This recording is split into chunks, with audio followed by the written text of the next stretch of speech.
engelli vatandaşlarımızın yaşadığı sıkıntılar çok. Bunların başında en büyük sorun olarak malumunuzca erişilebilirlik ve ulaşılabilirlik geliyor. Erişimin ve ulaşımın olmadığı bir kentte, bir ülkede sağlıktan, eğitimden, sosyal hayattan bahsedilemez. Ülkemizde ve özellikle kentimizde erişim ve ulaşım çok sıkıntılı bir durum yaşatıyor bize. Bunun mücadelesini veriyoruz. Ancak kurumlar maalesef duyarsız. Bürokratik engeller sürekli önümüze çıkarılıyor. Engellik diye bir şey yoktur, engeller vardır. Eğer engellerin önündeki engeller kaldırılmış olsa inanıyorum ki toplumda bir engellilik diye bir şey kalmayacaktır. Biz de her vatandaş gibi işimize, okulumuza, hastanelerimize, arkadaşlarımızla sosyal hayata adapte olmak için toplumun birer parçaları olarak var olma mücadelesini veriyoruz, vermeye de devam edeceğiz. Dediğim gibi ulaşım hakikaten çok sorunlu. Siz görüyorsunuz işte kaldırımlarda maalesef arabaların bilinçsiz bir şekilde park etmeleri. Kaldırımlarımızda yüzey kaplamalar var ancak bunun üzerinde sürekli çeşitli nesneler konuluyor. İşte elektrik panolarından tutun, diğer dükkanların levhalarından tutun bir sürü şeyler konuluyor. Bunun üzerine ve arkadaşlarımız sürekli bunun sıkıntısını çekiyorlar.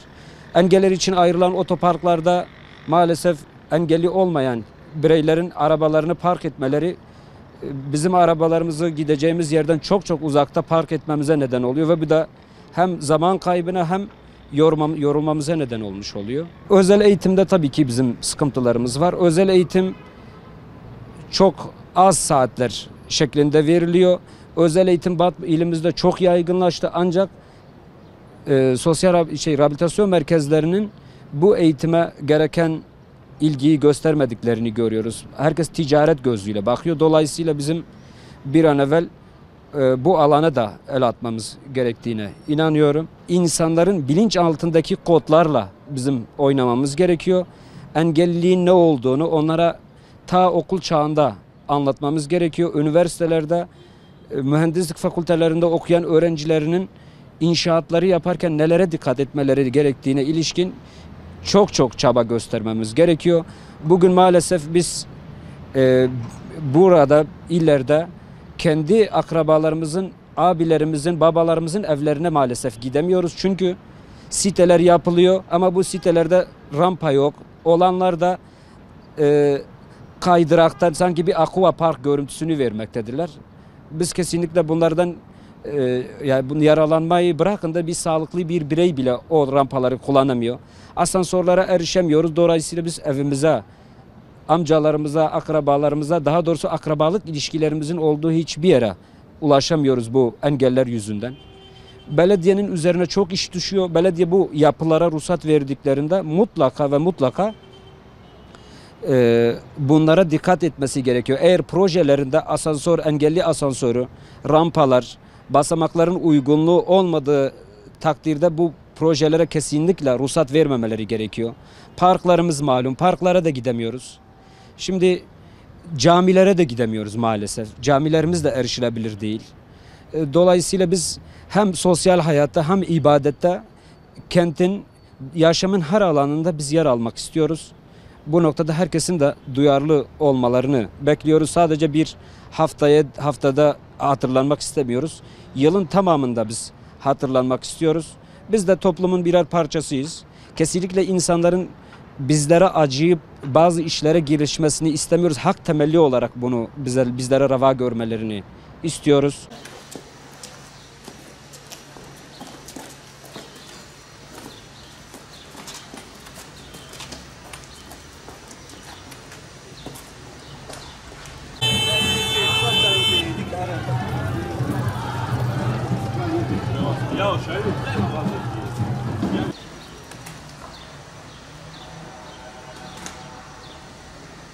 Arkadaşlar sıkıntılarınız 10-16 Mayıs Engelliler Haftamızı en içten dileklerimle kutluyorum.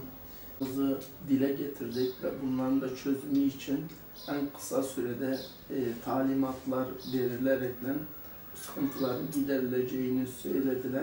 İlimizde yaşanan engelli sıkıntılarımız, kaldırımların çok yüksek olması, kaldırımların önüne araç parklarının araçlarının, sürücülerin araçlarını park etmesi, 3 ayda bir engellilerimize verilen maaşın evde kişi başı, yani evde kalkıp evde sigortalı olarak çalışanlarının olmasından dolayı engellilerimizin yararlanmaması, otobüslerin yetersiz oluşu, engellilerin ulaşımı noktasında engellilerimizin daha rahat bir şekilde evlerinden çıkmaları için, spor yapmaları için gerekli altyapılarının yetersiz oluşu, ilimizde başlıca sıkıntılarımız bunlardır.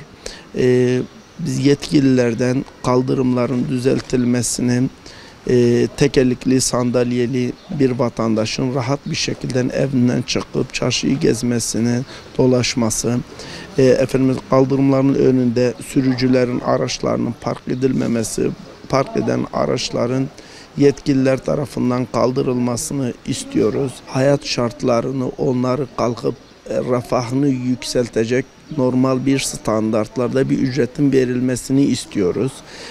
Engellilerimiz, akülü olan vatandaşlarımıza şarj istasyonları, şehrin belirli noktalarında şarj istasyonlarında olması, engellilerimizin işsiz olması, bunlar da sıkıntıların, ülkenin genel sıkıntıları. Bu sıkıntıların bir an önce çözülmesini biz hükümetimizden ve yetkililerden istiyoruz.